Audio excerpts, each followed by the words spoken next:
नमस्कार दोस्तों। सबसे पहले हम आपका स्वागत करते हैं कैरियर मेकर इंस्टीट्यूट में। जैसा कि आपको विदित है कि एसएससी जीडी के प्रीवियस ईयर के पेपर्स की हम एक सीरीज लेकर आए हैं आपके पास, और उसमें सभी विषय मैथ, रीजनिंग, जीएस वगैरह सभी चल रहा है। और मैं हिंदी का पेपर ले रहा हूँ। इसका उद्देश्य मात्र पुराने पेपर का विश्लेषण करना है, खासकर उन स्टूडेंट्स के लिए जो पहली बार इस परीक्षा को फिलअप करेंगे फॉर्म इसका। उन्हें भी अनुभव होगा कि कैसे पेपर आते हैं, और हमारे उन बच्चों के लिए, उन विद्यार्थियों के लिए भी जिन्होंने कई बार पेपर दिया है, ये सब के लिए लाभदायक होगा, ऐसी हमारी आशा है। तो चलिए हम शुरू करते हैं। हिंदी का अगला हमारा पेपर, प्रश्न फर्स्ट है उसका कि अनुसंधान। फिर है रिक्त स्थान दिया हुआ है। उपर्युक्त वाक्य में रिक्त स्थानों के लिए उपयुक्त वाक्यांश का चयन विकल्पों में से कीजिए। यहाँ पर एक शब्द दिया है अनुसंधान, और यहाँ पर एक खाली स्थान दिया हुआ है, और ये कहा जा रहा है कि इस वाक्य में जो रिक्त स्थान है उसके लिए उपयुक्त वाक्यांशों का चयन इनमें से करना है। तो पहला है अनुसंधान द्वारा खोज का अर्थ होता है, नहीं, ये गलत आंसर है। खोज का अनर्थ होता है, यह भी गलत आंसर है। और का अर्थ खोज होता है, तो अनुसंधान का अर्थ खोज होता है, ये बिल्कुल सही उत्तर है। तो हमारे इस प्रश्न का विकल्प नंबर 3 सही उत्तर है। तो आगे चलते हैं, अगला प्रश्न हमारा। निम्नलिखित मुहावरों के लिए उपयुक्त सार्थक शब्द है। मुहावरा है जी अच्छा होना। बोलते हैं ना, आज हमारा जी नहीं लग रहा है या जी अच्छा नहीं लग रहा है, ऐसा हम बोलते हैं। तो उसका अर्थ क्या है? जी अच्छा ना होना, 4 ऑप्शंस दिए हैं। बहाना करना, रंग बिरंगी हिम्मत करना, ये तीनों ऑप्शन गलत हैं। इसका पहला ही ऑप्शन सर सही है, तबीयत ठीक ना होना। बोलते हैं ना, आज हमारा जी अच्छा नहीं हो रहा है, जी अच्छा नहीं लग रहा है, तो मतलब तबीयत अच्छी नहीं लग रही, ठीक नहीं लग रही है। तो इसका सही उत्तर है तबीयत ठीक होना। जी अच्छा होना का मतलब तबीयत ठीक होना। दिए गए विकल्पों में से कौन सा शब्द निम्नलिखित वाक्य में रेखांकित शब्द का पर्यायवाची नहीं है? विद्यार्थी इस शब्द को विशेष ध्यान दिया करें। हम जल्दी में पढ़ लेते हैं कि वो शायद पूछ रहा है कि पर्यायवाची कौन सा है, जबकि ऐसा नहीं है। ध्यान से पढ़े प्रश्न को कि दिए गए विकल्पों में से कौन सा शब्द निम्नलिखित वाक्य में रेखांकित शब्द का पर्यायवाची नहीं है। रास बिहारी बोस दिल्ली षड्यंत्र के मुख्य अभियुक्त थे। तो षड्यंत्र के नीचे रेखांकित है, तो षड्यंत्र का हमें अर्थ बताना है। इन 4 ऑप्शन में दिया हुआ है। पहला है कुचक्र, ठीक है, ये होता है, षड्यंत्र का अर्थ होता है। कौन सा नहीं है हमें बताना है। कुचक्र होता है। साजिश इसका सही उत्तर है। साजिश का शब्द नहीं है। साजिश का मतलब ही होता है षड्यंत्र करना। और दुराभिसंधि का भी मतलब षड्यंत्र, सॉरी क्षमा चाहता हूं, देखिए मैंने भी वही गलती की। प्रश्न ये पूछ रहा है कि कौन सा शब्द पर्यायवाची नहीं है, तो कुचक्र इसका पर्यायवाची है। साजिश भी इसका पर्यायवाची है, ये नहीं होगा उसका आंसर। और दुराभिसंधि भी उसका पर्यायवाची है। तीनों इसके पर्यायवाची हैं। तो पूरा पर्यायवाची कौन सा नहीं है? तो ये जो साजिद शब्द है, ये उसका पर्यायवाची नहीं है। तो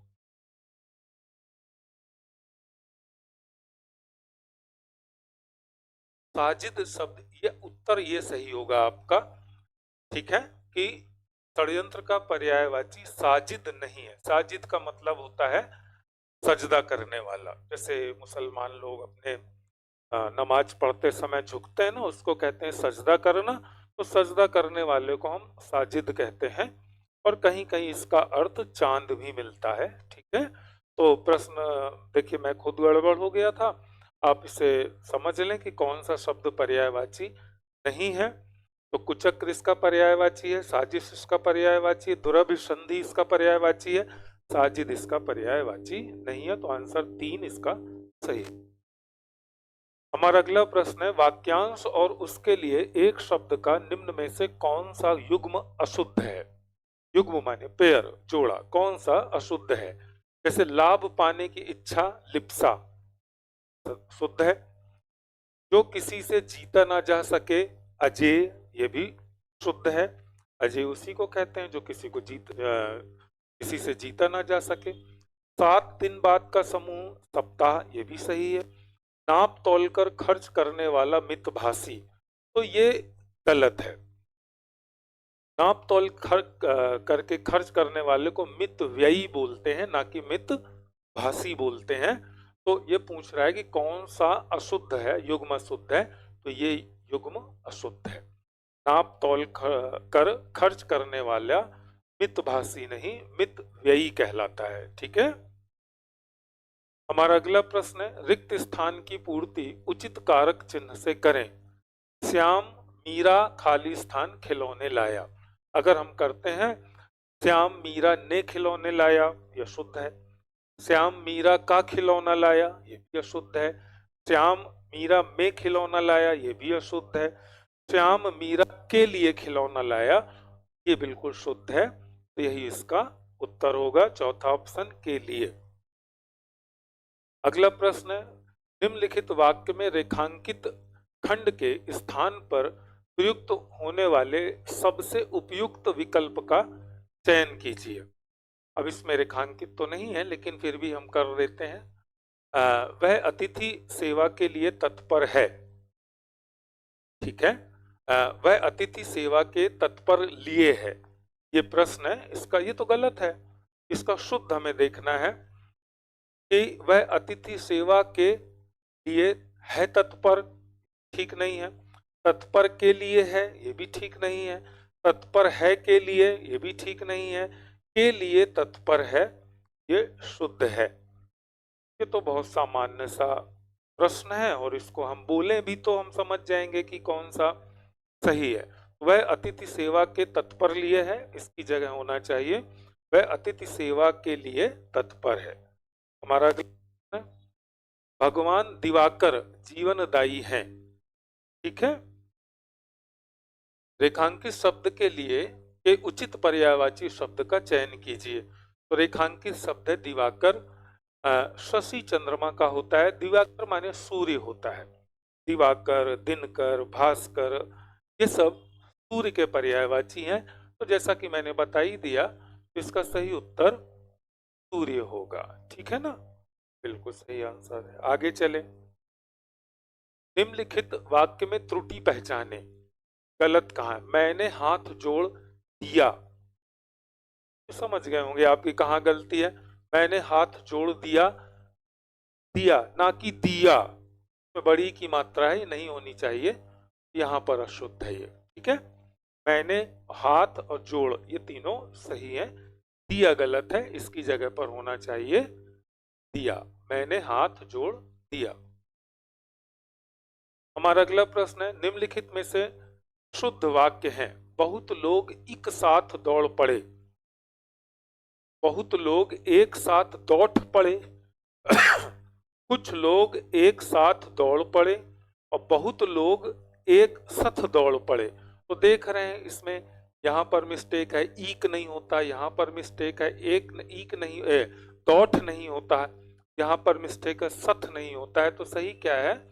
बहुत लोग एक साथ दौड़ पड़े, ये सही है। क्या शुद्ध वाक्य यही है। हमारा अगला प्रश्न है, रेखांकित शब्द समूह के लिए सर्वाधिक उपयुक्त विकल्प चुने। आकाश में इतने तारे हैं कि गिने ना जा सके। तो गिने ना जा सके रेखांकित है। तो गणनीय मतलब होता है गिने जा सके। असंख्य माने जिनकी संख्या निश्चित ना हो।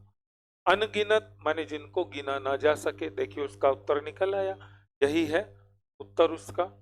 ठीक है। आकाश में इतने तारे हैं कि गिने ना जा सके, तो गिने ना जा सके के लिए एक शब्द है अनगिनत। इसमें है, अरे सांप कहाँ गया। इस वाक्य में प्रयुक्त क्रिया विशेषण कहाँ किस प्रकार का क्रिया विशेषण है? ठीक है, यौगिक क्रिया विशेषण, मूल क्रिया विशेषण, अनुबद्ध क्रिया विशेषण, साधारण क्रिया विशेषण। तो इसमें मित्रों हम सीधे आंसर बता देते हैं कि ये साधारण क्रिया विशेषण है। और इस संबंध में पूरी व्याकरण अगर आपको जानने के इच्छुक हैं तो प्लीज कमेंट्स करें, कमेंट बॉक्स में कमेंट करें। हम आपको प्रत्येक टॉपिक का संज्ञा, सर्वनाम, विशेषण, क्रिया विशेषण का विस्तार से आपको हम वो वीडियो बनाकर देंगे, जिससे आपकी ये समस्या हमेशा के लिए हल हो जाएगी। तो इसमें अरे सांप कहाँ गया में कहाँ जो है वो साधारण क्रिया विशेषण है। आगे चलते हैं। रितेश को जब कक्षा में प्रथम आने का समाचार मिला तो उसकी आंखें खिल गईं, चेहरा खिल गया, मुस्कान खिल गई, बाँछें खिल गई। ये एक मुहावरा है, बाँछें खिल जाना, तो ये सही आंसर है बाँछें। बाँछें का अगर अलग से कोई अर्थ देखें तो निकाला जा सकता है कि बाहें खुल जाना, किनारे से होंठ कट जाना, ना फैल जाना होंठ कि वो कटे जैसे प्रतीत होने लगे, तमाम अर्थ हैं इसके, लेकिन ये मुहावरे में प्रयोग होता है। बाँछें खिल जाने का मतलब अत्यधिक प्रसन्न हो जाना होता है ना। हमारा अगला प्रश्न है, मैंने विद्यालय के प्रधानाचार्य से प्रार्थना की कि मुझे छात्रवृत्ति प्रदान करें। उपरोक्त वाक्य में प्रयुक्त प्रार्थना शब्द का सही अर्थ है। ये जो प्रार्थना शब्द का सही अर्थ क्या होगा? विनय पूर्वक विनती करना, तर्क से अपनी बात रखना, अपनी बात मनवाने के लिए कहना, आग्रह पूर्वक विनती करना। तो इसमें सही आंसर, ये दोनों एक जैसे लगते हैं, आग्रह कर पूर्वक विनती करना और विनय पूर्वक विनती करना। तो आग्रह सही बिल्कुल उत्तर इसका होगा विनय पूर्वक विनती करना। ठीक है, निम्न वाक्य में अनुपयुक्त शब्द प्रयोग संबंधी अशुद्धि दूर करने के लिए रेखांकित भाग को उचित विकल्प चुनकर प्रतिस्थापित करें। हिंदी साहित्य में आचार्य रामचंद्र शुक्ल एक बड़े व्याख्याता माने जाते हैं। तो आचार्य रामचंद्र शुक्ल साहित्यकार भी थे लेकिन व्याख्याता नहीं थे। व्याख्याता माने लेक्चरर होता है, तो वे एक अच्छे वर्चक थे? नहीं नहीं, ये भी ठीक नहीं है। उत्कृष्ट विश्लेषक थे, एक बड़े साहित्यिक थे, एक बड़े अच्छे वक्ता थे। ठीक है, वो बड़े साहित्यिक भी थे, अच्छे वक्ता भी रहे होंगे, लेकिन उनका जो हिंदी साहित्य में जो प्रसिद्धि है वो ये है कि वे एक उत्कृष्ट विश्लेषक थे, विश्लेषण करते थे वो साहित्य का, एनालिसिस जिसको बोलते हैं, है ना। तो ये सही उत्तर है कि वो एक बड़े व्याख्याता की जगह हिंदी साहित्य में आचार्य रामचंद्र शुक्ल एक उत्कृष्ट विश्लेषक माने जाते।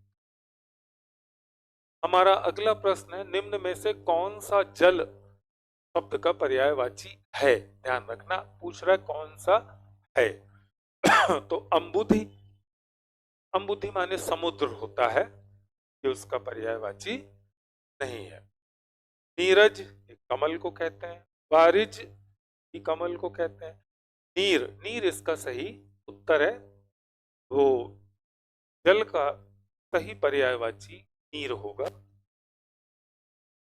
अब ये गद्यांश पिछले साल जैसे कि हर साल पेपर में आता है, तो हम देखेंगे गद्यांश को कैसे फिलअप करें। निम्नलिखित गद्यांश में कुछ शब्दों को हटा दिया गया है। दिए गए विकल्पों की सहायता से रिक्त स्थानों की पूर्ति कीजिए। प्रत्येक संख्या के लिए उपयुक्त विकल्प का चयन करें। अब यहां से गद्य प्रारंभ है। आत्मनिर्भरता से तात्पर्य है अपने ऊपर, उभर, सहारा, निर्भर, प्रवृत्ति। अपने ऊपर निर्भर रहना, पहला ये सही होगा, है ना। ये तीसरा ऑप्शन निर्भर रहना, ठीक है। फिर है, जब मनुष्य अपने कार्य, आगे देखते हैं इसका ऑप्शन, तो इसमें हमने भरा था पहले में निर्भर रहना। जब मनुष्य अपने कार्य नहीं करता, श्रेष्ठ, कल, स्वयं, इसका पहला ही विकल्प सही होगा, स्वयं करता है, ठीक है ना। अपने ऊपर निर्भर रहना। जब मनुष्य अपने कार्य स्वयं करता है तो आत्मनिर्भर कहलाता है। बहुत से कार्य वह दूसरों के, देखिए पहले में हमने भरा था निर्भर और दूसरे में भरा था स्वयं करता है तो आत्मनिर्भर कहलाता है। बहुत से कार्य वह दूसरों के, खाली स्थान, सहारे, प्रकार, लक्ष्य, स्थिति, 4 ऑप्शंस हैं। तो सहारे सही इसका जगह शब्द होगा। बहुत से कार्य वह दूसरों के सहारे करता है। आत्मनिर्भरता का अर्थ यह है कि जब किसी कार्य को करने का मन करे उसके लिए पूर्ण, अगला देखते हैं। तो देखिए पहले में हमने भरा निर्भर, दूसरे में भरा स्वयं और तीसरे में भरा सहारे। फिर आत्मनिर्भरता का अर्थ यह है कि जब किसी कार्य को करने का मन करे उसके लिए पूर्ण, 4 ऑप्शन है, तत्परता, विफलता, अकर्मण्यता, सहायता। तो सही उत्तर होगा तत्परता। और लगन का परिचय दें, स्वयं अपने सहारे उसे सिद्ध करने का। अगला देख लेते हैं। देखिए पहले हमने भरा था, पहले में निर्भर, दूसरे में भरा था स्वयं और तीसरे में भरा था सहारे। और जब किसी कार्य करने का मन करे तो उसके लिए पूर्ण, चौथे में भरा था तत्परता। और गण का परिचय दे, स्वयं अपने सहारे उसे सिद्ध करने का। 4 ऑप्शन है, पाठ करे, प्रयास करे, ध्यान करे, विकास करे। तो स्वभावतः आप तो जान ही गए होंगे, प्रयास करे। ये देखिए आपका गद्य फिलअप हो गया जो कि पूर्णता सही है। और आशा है कि आपको हमारे वीडियो अच्छे लग रहे होंगे। हमें आपसे सहयोग की अपेक्षा है। किसी भी प्रकार का कोई डाउट हो या कोई हमारे वीडियो में कहीं कोई कमी है तो आप उसे कमेंट्स बॉक्स में जरूर लिखें, ज़्यादा से ज़्यादा शेयर करें और लगन से परीक्षा की तैयारी करें। हमारी है आपके साथ हैं। मिलते हैं कल एक नए वीडियो के साथ, नए प्रश्न पत्र के साथ। तब तक के लिए आपसे विदा लेते हैं। धन्यवाद।